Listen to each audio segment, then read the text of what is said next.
Bom dia, irmãos. Acho que a maioria já está aqui. Vou orar, então, para a gente dar início. Já colocou ali na tela. Senhor, muito obrigado, Pai, pelo dia de hoje, pelo dia do Senhor, onde a gente pode estar aqui como igreja, nos alimentando, Pai, da Tua Palavra, o alimento que fortalece a nossa alma, que nos dá força para encarar nosso dia, nossa vida nesse mundo que nos aflige, que nos tenta, Pai, e que nos possibilita também a lutar contra os nossos pecados, Pai. Nesse momento, seja um momento também de aprendizado, com a nossa confissão de fé, nossos símbolos de fé, Pai, para que a gente possa compreender melhor quem Tu és, como o Senhor trabalha em nossas vidas. É isso que eu te peço, te agradeço, em nome de Jesus. Amém. A gente vai finalizar, o capítulo 18 hoje, da nossa confissão de fé. Capítulo 18 que trata da certeza da salvação, E aí a seção 4 agora vai falar especificamente que às vezes essa certeza da salvação pode ser abalada, Ela pode sofrer aí alguma desconfiança por nós, Então na seção 1 foi tratada a certeza da salvação, que ela é possível e é desejável. Na seção 2 desse capítulo, que a certeza não é da essência da fé, mas ela pode ser adquirida. Na seção 3, que essa certeza pode ser fortalecida pelos meios apropriados que Deus designou. E agora na seção 4, que apesar disso tudo, essa certeza pode ser abalada, mas não destruída no verdadeiro cristão, Até essa seção é complementada com a pergunta 81 do nosso Catecismo Maior, depois eu vou ler. Então, a gente vai começar tratando quais são os meios que a nossa confissão de fé ela fala que essa certeza pode ser abalada, Ele cita principalmente 4 meios. Eu vou ler o texto inteiro da sessão, está ali na tela, quem quiser acompanhar. Por diversos modos podem os crentes ter a sua segurança de salvação abalada, diminuída e interrompida, negligenciando a conservação dela, caindo em algum pecado especial que fira a consciência e entristeça o Espírito Santo, cedendo a fortes e repentinas tentações, retirando Deus a luz do seu rosto e permitindo que andem em trevas, e não tenham luz mesmo os que temem. Contudo, eles nunca ficam inteiramente privados daquela semente de Deus e da vida da fé, daquele amor a Cristo e aos irmãos, daquela sinceridade de coração e consciência do dever.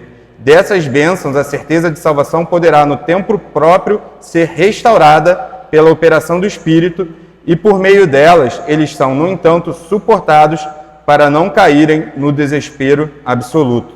E aí, quando lendo essa sessão, eu lembro logo daquela música do nosso Cântico 77, que fala da noite escura da alma, Eu achava até que era uma expressão até puritana, tem cara de expressão puritana, Daí eu pesquisando um pouco, por incrível que pareça, é uma expressão de um padre católico do século XIV, mas que expressa muito bem esses momentos que às vezes a gente encontra de fé, de abalo na nossa fé, Uma noite escura da alma, onde a gente parece não ter resposta de Deus. Eu não sei quantos já viram aquele filme Interestelar, eu estava revendo esses dias. É um filme que trata um pouco de ficção científica, mas tem alguns aspectos muito de fé no filme. Eu não vou me alongar na história, mas tem um momento que o herói do filme vai para procurar um outro lugar, onde vai replantar para salvar toda a Terra, que a Terra está passando por vários problemas, vai ser destruída, e aí ele é um astronauta, ele vai procurar um planeta para onde ele possa levar toda a humanidade. Só que nisso ele fica, por causa da relatividade do tempo, ele fica anos e anos fora ali, e ele perde a comunicação com os filhos. Os filhos conseguem enviar a comunicação para ele, mas ele não consegue responder. Então ele fica ali recebendo todas aquelas mensagens que, assim, fazendo uma comparação, parece uma oração dos filhos na Terra, esperando aquela salvação que vai vir, e ele ali ouvindo, não podendo responder. E me lembrou um pouco disso. Às vezes a gente parece que ora, e Deus não está ali respondendo. Parece que a gente não recebe aquela comunicação de volta de Deus, seja por diversos motivos, seja às vezes por um pecado ainda não confessado, seja porque Deus por algum motivo está trabalhando a nossa fé, exercitando a nossa fé. Mas eu lembrei, é legal ver esse filme, quem ainda não viu, vale ver. Até há pouco tempo, apesar de ser um filme antigo, trouxe de novo ao cinema. Tem várias coisas aí que trabalha, apesar do tema ser ficção científica, o tema geral, a gente vê ali que trabalha muita questão da fé. Então, a certeza dessa salvação, ela pode ser abalada, né? No crente. E essa certeza, depois de ser desfrutada, ela pode ser enfraquecida e até perdida por um tempo.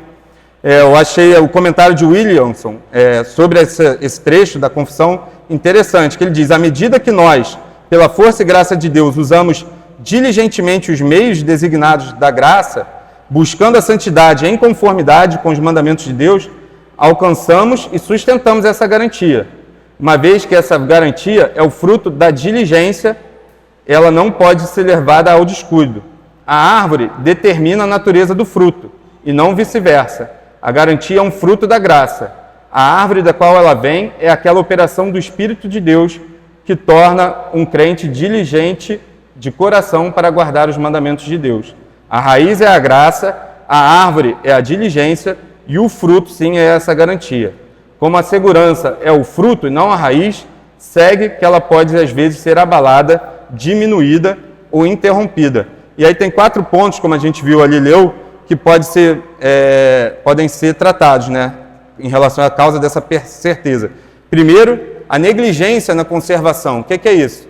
A falta do estudo diligente, dos momentos de oração, dos momentos devocionais, de não estar presente no dia do Senhor, enfim, todos esses meios comuns, a participação adequada aos sacramentos, toda a falta de diligência nesses meios comuns podem abalar essa certeza, né? A gente vai entrar um pouco mais sobre isso.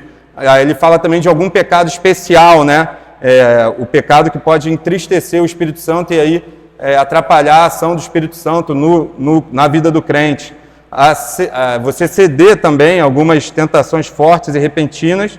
E por último, a própria questão de Deus se afastar por algum motivo, como a gente vê na vida de Jó, para que a fé do crente seja fortalecida, seja mais robusta. Então esses são basicamente os 4 pontos aí, né, que podem fazer com que a gente tenha essa certeza abalada. E a gente vai tratar cada um deles aqui um pouquinho mais a fundo, né?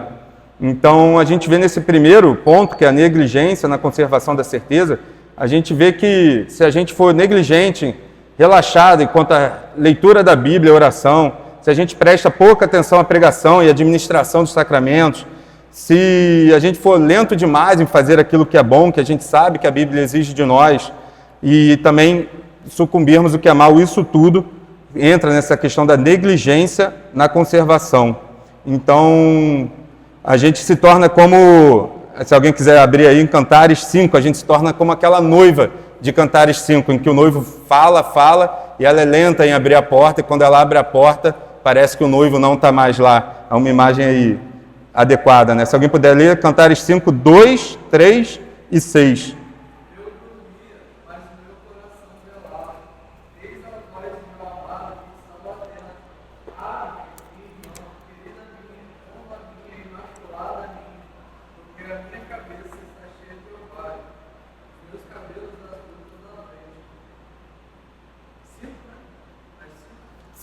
Capítulo 5, versos 2, 3 e 6. Já despi a minha tudo, hei de vesti-la outra vez, já lavei os pés, tornarei a sujá-los, abri o meu amado, mas já ele se retirara e tinha ido embora. A minha alma se derreteu quando antes ele me falou, busquei-o e não o achei, chamei-o e não me respondeu. Então essa negligência na conservação da certeza, quando a gente se descuida dos meios de graça, da oração e palavras e sacramentos, é como a gente fosse essa noiva relapsa, que não se atenta ao chamado do noivo, com que a gente não utiliza os meios comuns que Deus colocou ali, para que a gente tenha essa certeza reavivada e fortalecida em nossos corações, né? Como está o Salmo 32, 3 e 4 também, quando a gente tem a questão da confissão dos pecados, né? Que a gente, se a gente... até dando um pausa, às vezes a mente acelera, mas dando um pausa. Quando a gente vê aqui o que é tratado no culto, a maneira com que Deus ordena o culto, onde a gente tem a questão do louvor, a leitura da palavra, a confissão dos pecados, a exposição e explicação da palavra, a questão do ofertório, aqui do ofertório dos dízimos, você vê isso é um espelho daquilo que a gente deve ser feito durante a nossa semana, nas nossas devocionais, nos nossos momentos em casa. Então, é claro, é muito importante esse momento aqui, como igreja, o dia do Senhor, onde a gente, como povo de Deus, se reúne para fazer isso. Só que a partir do momento que a gente se torna relapso nisso em casa, a nossa certeza de fé pode ser abalada, ela pode ser diminuída, a gente não tem aquele momento em que a gente, com Deus, realiza aquilo que Deus ordena que a gente faça. Então, quando a gente descuida desses meios de graça, a gente faz com que aquela certeza da salvação vai se diminuindo, até que a gente caia num momento ali de aflição, onde a gente já não pode até chegar a duvidar da nossa salvação, né? Como diz no Salmo 32, 3 e 4, que constantemente a gente lê aqui, né? No momento de confissão de pecados. Enquanto calei os meus pecados, envelheceram os meus ossos pelos meus constantes gemidos todo dia, porque a tua mão pesava dia e noite sobre mim, e o meu vigor se tornou em sequidão de estio. Então essa negligência, ela faz isso com a vida do crente, ela vai tirando aquela energia com que ele tem no serviço do Senhor, ele vai secando os ossos, vai tirando a força, o crente vai sentindo falta de vigor no seu trabalho, no seu serviço a Deus, né? Então, uma das causas dessa perda da certeza é a nossa negligência na conservação dessa certeza, naquilo que Deus ordena, os meios comuns para que ela possa ser fortalecida. O segundo ponto aí, a segunda motivo que pode causar essa perda da certeza, né, é um pecado especial que fere a consciência e entristece o Espírito Santo, como traz a confissão. O pecado não destrói a salvação, mas pode gerar um forte sentimento de culpa e afastamento da comunhão com Deus. Se alguém puder ler aí o Efésios 4:30, por favor.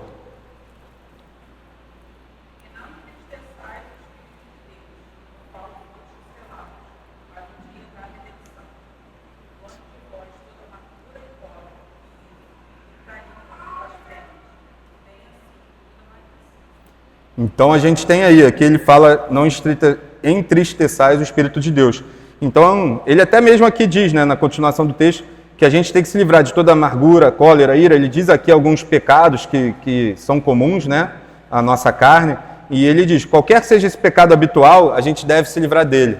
Porque esses pecados, às vezes pequenos, corroem essa comunhão com Deus e entristece o Espírito Santo e a gente não consegue ter aquela certeza, porque se a gente cai, a gente tenta abandonar e a gente não luta, como, se eu não me engano, é John Owen, não luta ali diariamente para mortificar os nossos pecados, até o sangue, né, como diz em Hebreus, se eu não me engano. Então a gente está fazendo com que essa certeza da salvação não seja trabalhada, não seja fortalecida. E como o Pierre não está aqui, mas ele poderia dizer como na educação física, se você não fortalece o músculo, ele vai se enfraquecer. É a mesma coisa. Se a gente não está fortalecendo, se a gente não está lutando, a gente não está usando os meios de graça, a gente não luta contra os nossos pecados, está caindo, não está confessando, a gente vai enfraquecer, essa certeza da salvação vai ser diminuída na vida do crente. Então, em Efésios ele deixa claro, né, seja qual for esse pecado habitual, a gente tem que lutar contra ele para que essa certeza seja fortalecida em nossas vidas, né? E aí no terceiro ele fala de uma situação mais forte, digamos assim, uma situação mais extrema, o terceiro ponto, né? Que é ceder a uma tentação forte e repentina, que um pecado maior pode abalar nossa segurança, como aconteceu, por exemplo, com Pedro e com Davi, de certa forma também, né? Pedro, ao negar Jesus, ele teve ali um momento de extrema tristeza por aquilo que aconteceu, até de certa forma duvidando, né? Mesmo assim, nem todo, que ele continua, né? Mesmo assim, nem todo pecado é habitual. Às vezes andamos em pecados que são novos ou incomuns para nós. Nós podemos enfraquecer sobre fortes e repentinas tentações. Talvez tenha sido o que aconteceu com o rei Davi, quando caiu um adultério, e o apóstolo Pedro, quando ele negou ao Senhor Jesus. Se alguém puder ler aí, Lucas 22, 61 e 62.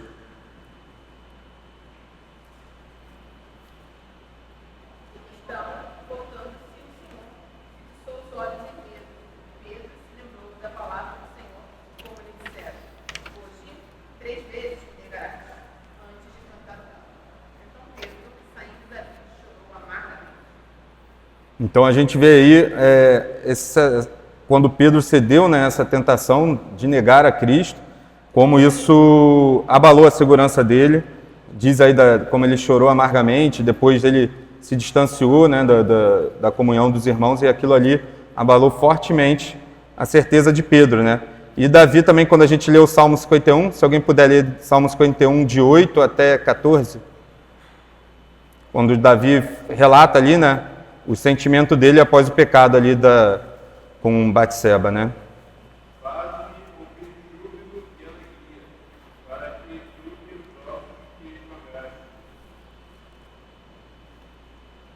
Pode ir até o 14, 51, 8 até 14.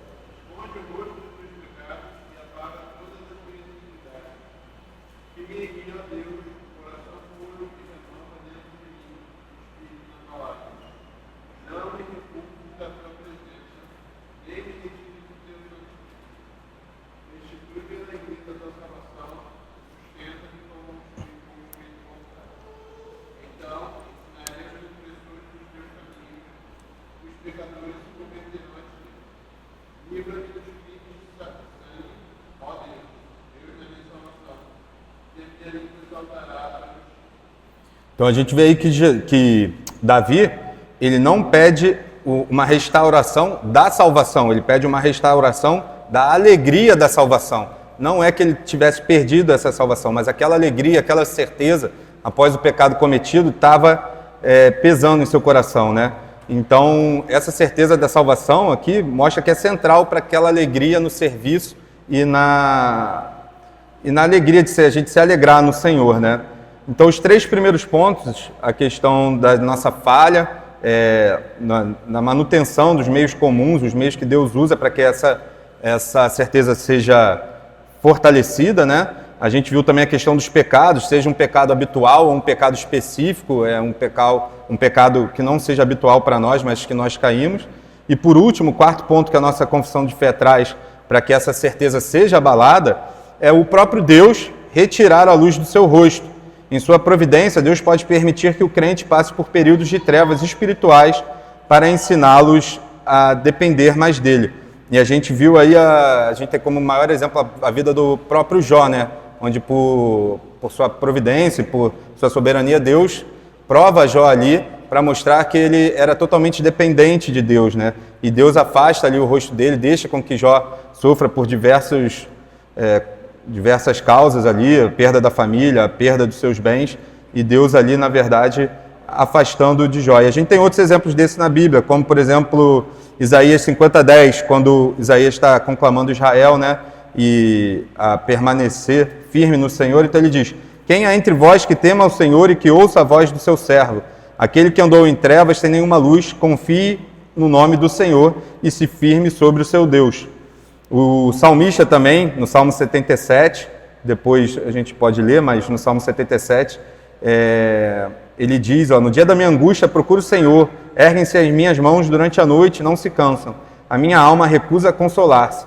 Lembro-me de Deus e passo a gemer, medito e me desfalece o espírito. Se a gente pega nos Salmos, então, a gente vê por diversos Salmos essa noite escura da alma, onde por algum motivo Deus se afasta ali e deixa com que a fé do salmista, do crente, seja testada para um fortalecimento dessa segurança, né? Por incrível que pareça, alguns momentos, essa falta, como a gente vai ver um pouco mais na frente, mas esse abalo na nossa segurança faz com que a gente se agarre cada vez mais a Cristo e a fé. Tudo isso aqui, pela providência de Deus, mesmo através dos nossos pecados, tudo isso nos leva, como a gente vai ver daqui a pouco, a nos agarrar os verdadeiros crentes, e na frente aquilo ali vai trazendo uma segurança ainda maior da salvação, numa segurança maior da sua própria fé, né? E nos Salmos a gente vê isso recorrentemente. Salmo 77 é só um dos exemplos, né? Então a falta de segurança naqueles que possuíam anteriormente são variadas. Pedro negligenciou a oração. Se a gente vê ali, Lucas 22:46, no jardim do Getsemane, se alguém puder abrir. A gente vê aí que antes de negar Cristo, Pedro caiu em outro pecado, né? Que foi a negligência ali. Então você vê que o negar a Cristo ali na frente, o pecado já tinha começado antes, quando ele negligenciou a oração. Lucas 22:46. E disse-lhes: por que estáis dormindo? Levantai-vos e orai, para que não entreis em tentação. Então você vê que a tentação, ela viria, eles iam lutar contra a tentação e eles não se prepararam para aquilo. Então, o primeiro ponto ali, eles não utilizaram dos meios comuns. Davi também, quando foi confrontado com uma tentação repentina, no caso de Batseba, ele também já tinha desobedecido o que era visto diante da lei dele, né? Não tinha ido à guerra, ele como comandante do seu exército se colocou num lugar onde aquela tentação pôde alcançá-lo, né? Jó foi submetido a muitas aflições graves, então a gente vê aí outro ponto, que é Deus afastando o seu rosto. E pode haver outras causas, pode haver uma combinação de causas, mas o fato importante é que mesmo os verdadeiros crentes que conheceram a segurança plena podem perdê-la por um tempo ou em certa medida. Isso aqui é importante também. Ela não é perdida totalmente, ela é perdida por um tempo ou em certa medida, algum grau, né? Então o verdadeiro crente clama como salmista quando isso acontece. Em Salmo 88:14, o salmista diz: Senhor, por que rejeitas a minha alma? Por que escondes de mim o teu rosto? O verdadeiro crente, ele pode sentir isso, mas ele vai responder como o salmista responde. O mesmo no pântano de desânimo, o crente abatido olha para Deus. Mesmo em dúvida e em problemas, ele clama. E é isso que a gente vai ver aqui num segundo passo, que é a questão dos sinais da graça, né? A diferença disso no verdadeiro crente e alguém que não é um crente verdadeiro, né? Esse capítulo é um pouco, digamos, a continuação, né, da perseverança dos santos, que a gente estudou anteriormente, mas aqui mostrando como isso, de certa forma, se aplica na vida prática, né, especialmente essa sessão. E a gente vê que o crente ali, ele persevera, ele pode ter até a sua segurança de salvação abalada, mas ele vai perseverar. Apesar de, mesmo em vários pontos, ele negligenciando, ele pode entrar ali no momento de negligenciar, ele pode entrar no momento de cair em tentação e ceder a um pecado, seja habitual ou seja um pecado extremo, ou até pela própria ação de Deus. Aquilo ali pode abalar o crente, mas como a gente vai entrar, os sinais da graça vão se demonstrar na vida daquele cristão e vai fazer com que ele se recupere e tenha a certeza da sua salvação ainda mais firme, né? Quem puder ler 1 João 3,9. 1 João 3,9. Já entrando nesses sinais da graça, né? A questão dos sinais da graça, que apesar de tudo isso que a gente viu, que pode abalar a perda da certeza da salvação, mas não abandona o crente verdadeiro. Todo aquele que é nascido de Deus não vive na prática do pecado, pois o que permanece nele é a divina semente. Ora, esse não pode viver pecando, porque é nascido de Deus. Então, mesmo em grande angústia e dúvida, o crente verdadeiro clama ao Pai Celestial e continua a fazê-lo até que a luz do semblante do Pai seja conhecido por ele. John Owen, ele tem uma citação bem bacana no livro dele, Doutrina da Perseverança dos Santos, onde ele diz: pode haver fé verdadeira onde há dúvidas. A certeza da salvação pode ser abalada pelo pecado, tentação ou por um aparente afastamento de Deus, mas a fé verdadeira nunca será extinta, pois a vida de Deus na alma não pode ser destruída. E aí são esses sinais da graça, como a gente leu, essa semente de Deus que o apóstolo João cita, né? E aí até eu fui procurar, é uma expressão bonita, né? Semente de Deus, fui procurar no comentário bíblico que eu tinha mais simples, não encontrei, eu fui atrás de o que seria essa semente de Deus. E a gente vê alguns autores tratando essa semente de Deus, dentro da teologia reformada, tratando com algumas diferenças, mas todas com o mesmo fundamento, né? Eles tratam primeiro que a semente de Deus pode ser o princípio da nova vida, a garantia da perseverança, a presença do Espírito Santo e o poder da palavra de Deus. Então, aí voltando, a semente de Deus, o primeiro sinal da graça é que a semente de Deus sempre permanece. E aí a gente vai destrinchar um pouquinho, acho que dá tempo, sobre o que seria essa semente de Deus. Então, mesmo quando a certeza é abalada, a confissão nos ensina que o crente não fica completamente privado dos sinais da graça. Ela aponta 4 pontos que demonstram que o verdadeiro crente tem esses sinais. As coisas podem ser horríveis para o povo de Deus, porque falhamos ou porque Deus achou por bem nos dar uma temporada com diminuição de conforto e de confiança. Contudo, a palavra de Deus fala eloquentemente sobre o fato de que ainda que nos sintamos abandonados ou ainda que Deus escolha se distanciar de nós, por razões que só Ele sabe, mesmo assim nunca somos deixados totalmente desamparados e sem esperança. Nunca somos deixados sem o Espírito a semente de Deus que é plantada em nós. Então, o primeiro sinal da graça é essa semente de Deus.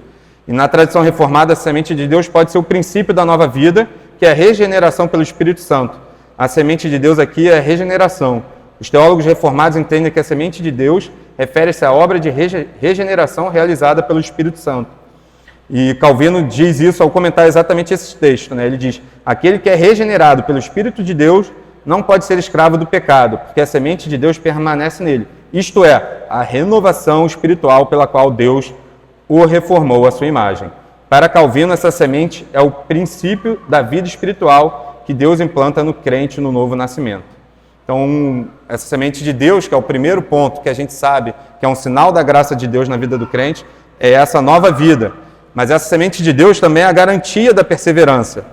Outro aspecto importante na interpretação reformada é que essa semente não apenas inicia a vida espiritual, mas ela permanece no crente, garantindo a sua perseverança. E aí, citando Owen, de novo na doutrina da perseverança dos santos, a semente de Deus é aquela nova natureza que nos é dada na regeneração. Essa natureza não pode ser destruída ou extinta, pois é sustentada pelo poder do Espírito Santo, que a gente viu na sessão anterior, né? Tudo isso que é a obra de Deus do princípio ao fim, né? Então, se foi Deus quem plantou aquela semente, é Ele quem vai sustentar. Por mais que ela possa parecer ali, de certa forma, mais mirrada, ou parecer que não vai gerar frutos por um período de tempo, Deus está sustentando, por isso é a garantia da perseverança. Essa semente de Deus também é a presença do Espírito Santo e o poder da palavra de Deus. E aqui é Matthew Henry que fala, traz esses dois pontos, que a semente de Deus é tanto a presença do Espírito Santo como o poder da palavra de Deus. E até lembro um pouco que o pastor diz, né, que o trabalho do Espírito Santo é confirmar aquela palavra, a pregação vem e o Espírito Santo confirma aquela palavra. Então é um trabalho realmente que é em conjunto, e Matthew Henry explica isso ao comentar também esse texto. Ele coloca: a semente de Deus, que é a palavra e o Espírito, permanece no crente e o impede de cair em um estado de pecado contínuo e deliberado. Então, a gente vê que a semente de Deus é um sinal forte da graça, que não permite com que o crente se perca totalmente ou abandone o Evangelho totalmente, né? Isso se conecta com passagens como Tiago 1,18, que ele nos gerou na palavra da verdade, e 1 Pedro 1,23, que a gente foi regenerado pela palavra de Deus, que vive e permanece, mostrando que a regeneração ocorre pelo poder do Espírito Santo através da palavra. Então, o primeiro sinal de graça na vida do verdadeiro crente, que vai fazer com que essa certeza da salvação seja renovada, é esse. É a semente de Deus plantada nele. O segundo sinal é a questão que a vida de fé não é extinta. É o segundo sinal da graça. A vida de fé nesse crente que está sentindo ali o abalo na segurança da salvação dele, a vida de fé dele não é extinta. Então, a gente vê aqui, primeiro, como a gente vem tratando em algumas pregações, como o Fernando e o pastor trouxe, a questão da fé, né? Que a fé não é uma palavra simplesmente acreditar em alguma coisa vazia, mas é um pensamento racional, cuidadoso, deliberado e intencional sobre Deus e as suas promessas.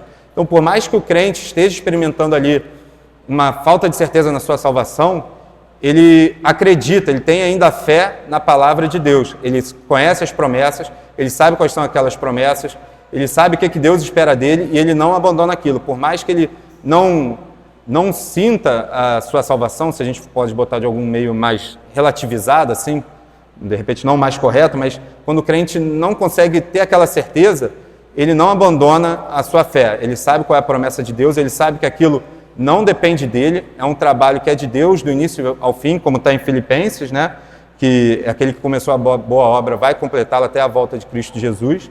Então, o crente verdadeiro, ele tem nesse sinal de graça, que a vida de fé dele não é extinta. Ele pode não ter aquela certeza, mas ele vai retornar ao que a gente falou ali, aos meios de graça, ele vai retornar à leitura da palavra, ele vai retornar à confissão de pecados, até que aquilo possa ser novamente vivificado dentro dele, né, pelo Espírito Santo.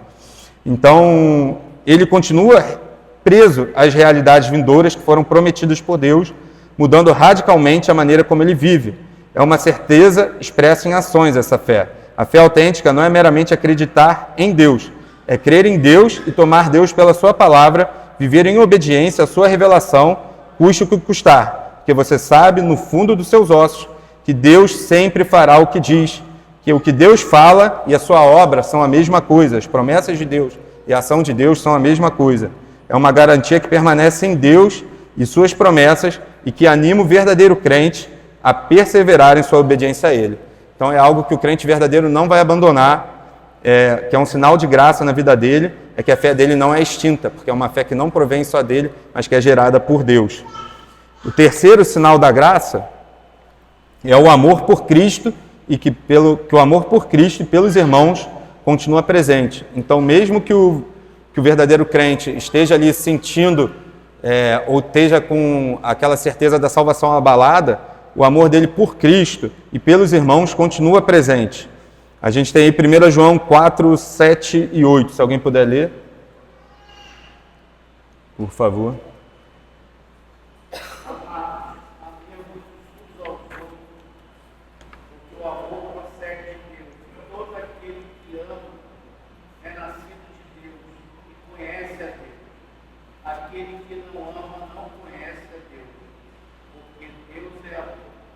E aí a gente tem em Lucas 22, 32, que eu vou ler, Cristo também falando a Pedro, né? Eu, porém, roguei por ti para que a tua fé não desfaleça. Tu, pois, quando te converteres, fortalece os teus irmãos. Então a gente vê aqui que esse sinal da graça é o amor por Cristo e pelos irmãos, que continua presente. O verdadeiro crente pode sentir ali uma falta de certeza em relação à sua salvação, mas ele não vai abandonar o convívio com os irmãos, ele não vai abandonar o seu amor por Cristo, ele pode passar pelaquela noite escura da alma, pode até duvidar da sua salvação, duvidar em alguns aspectos, até certo grau, das promessas de Deus, mas ele não vai abandonar aquilo, ele vai continuar perseverando, ele vai continuar buscando o convívio com os irmãos, e do lado oposto também é verdadeiro, né? E mais que verdadeiro, é muito importante. Os irmãos, ao saberem, né, numa igreja verdadeira, os irmãos, ao verem que alguém está passando por esse momento, eles vão buscar esse irmão, ele vai fazer como Pedro pede, como Cristo pede a Pedro, para fortalecer os irmãos. Então é uma via de mão dupla. Ao mesmo tempo que aquele verdadeiro crente, ele não vai querer se afastar do convívio dos irmãos, do convívio da igreja, do corpo de Cristo, o corpo de Cristo vai em busca dele. E aqui entra até o ponto que foi tratado na nossa última pregação do Fernando, né, do domingo à noite, na verdade, e eu até nem tinha colocado aqui, mas agora lembrando, a questão da disciplina também, né, que a gente vê que um dos problemas do afastamento, né, da perda dessa certeza da salvação pode ser um pecado recorrente, um pecado público, que ele pode trazer inclusive a disciplina. E o verdadeiro crente vai demonstrar como sinal de graça esse amor quando essa disciplina é aplicada pela igreja, que às vezes vai ser necessário, um sinal verdadeiro, o sinal de uma verdadeira igreja é a aplicação da disciplina bíblica, disciplina eclesiástica, e o verdadeiro crente, ao ser disciplinado também, ele não vai se sentir diminuído, mas pelo contrário, ele vai buscar em Cristo, vai buscar na igreja esse fortalecimento da fé dele, da certeza da salvação dele, né? E o quarto e último sinal que a nossa confissão de fé traz, que esse verdadeiro crente vai trabalhar, né, para que a fé dele seja restabelecida, para que a certeza da salvação dele seja restabelecida, é a sinceridade de coração e a consciência que o dever dele permanece. Se alguém puder ler Salmo 73, 25, 26.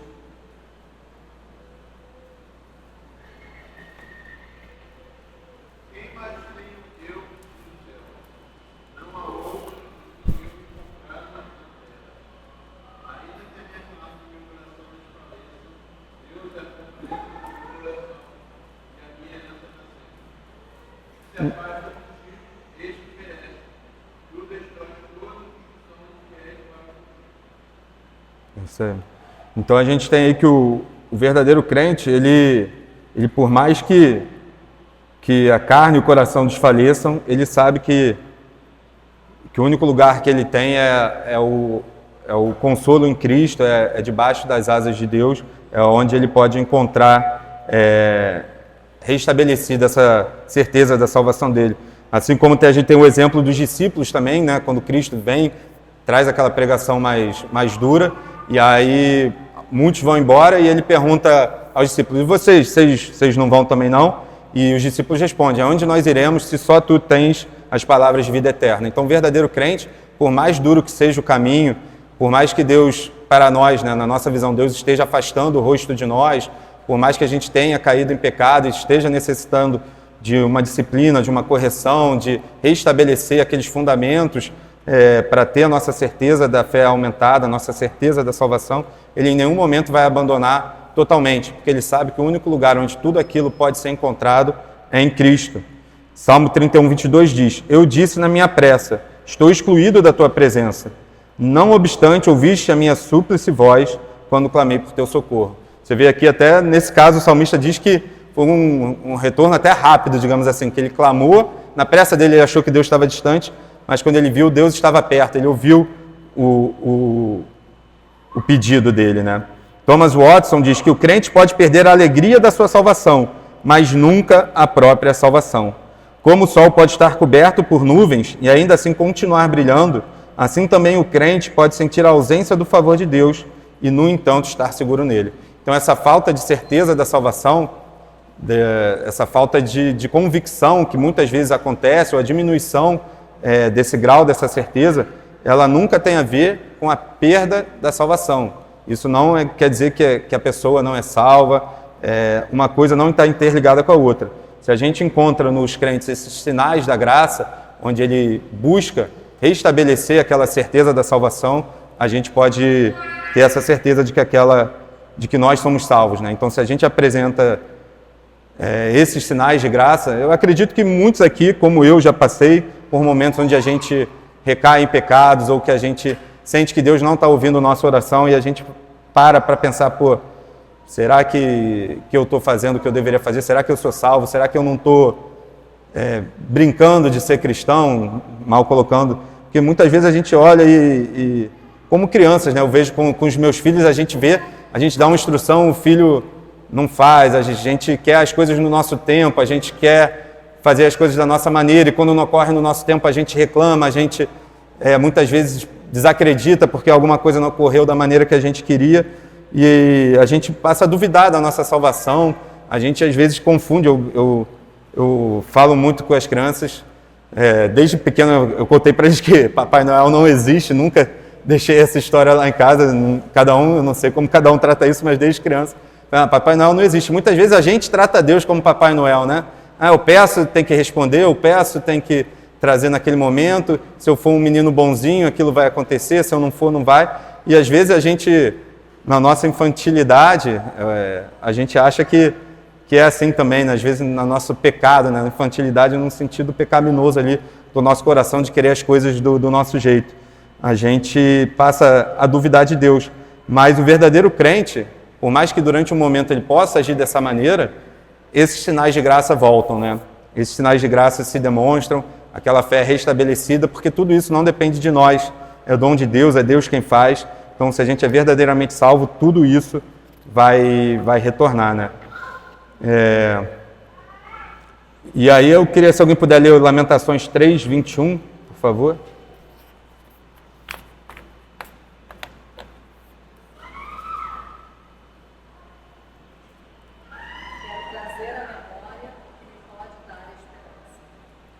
Então, é dessa maneira, né, que a gente tem como identificar os sinais da graça em nossas vidas, mesmo nos tempos de escuridão.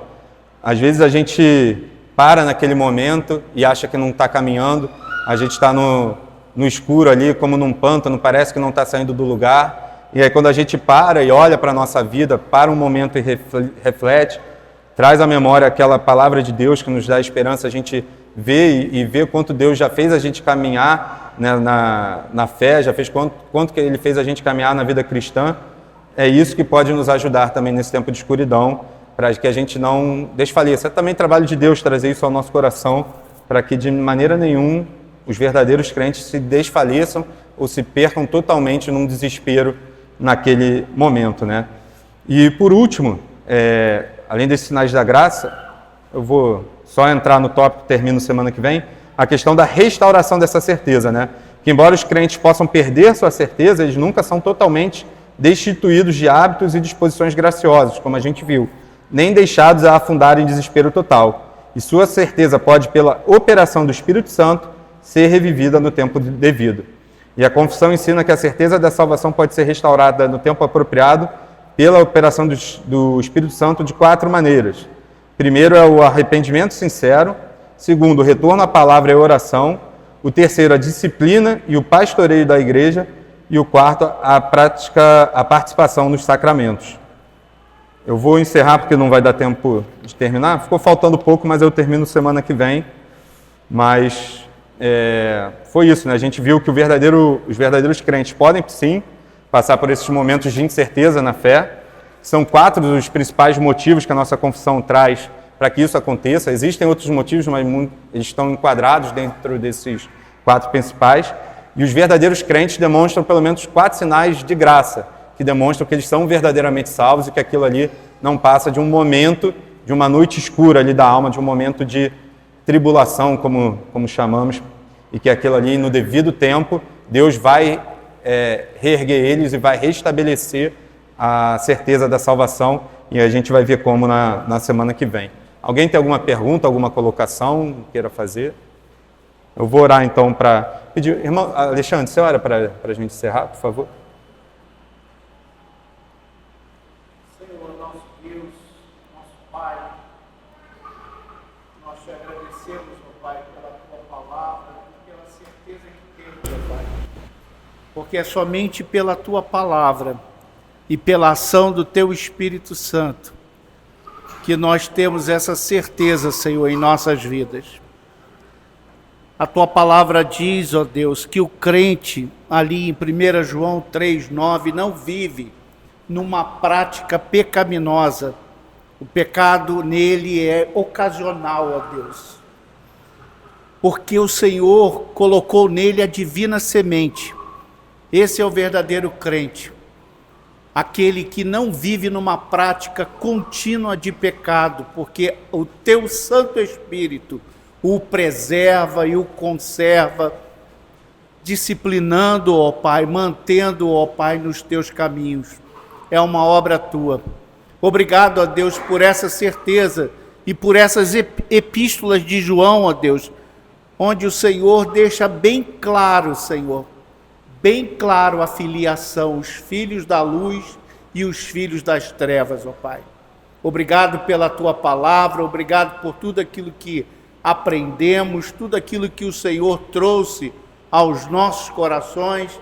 Te pedimos, ó Pai, que o Senhor nos leve para os nossos lares, debaixo do teu cuidado, e que possamos voltar, ó Deus, logo mais no culto vespertino, com os nossos corações ávidos a ouvir a sua voz, a nos submetermos à sua palavra e a prestarmos culto ao Senhor com um coração sincero, sem hipocrisia, que só o Senhor pode nos dar. Em nome de Jesus. Amém, Senhor.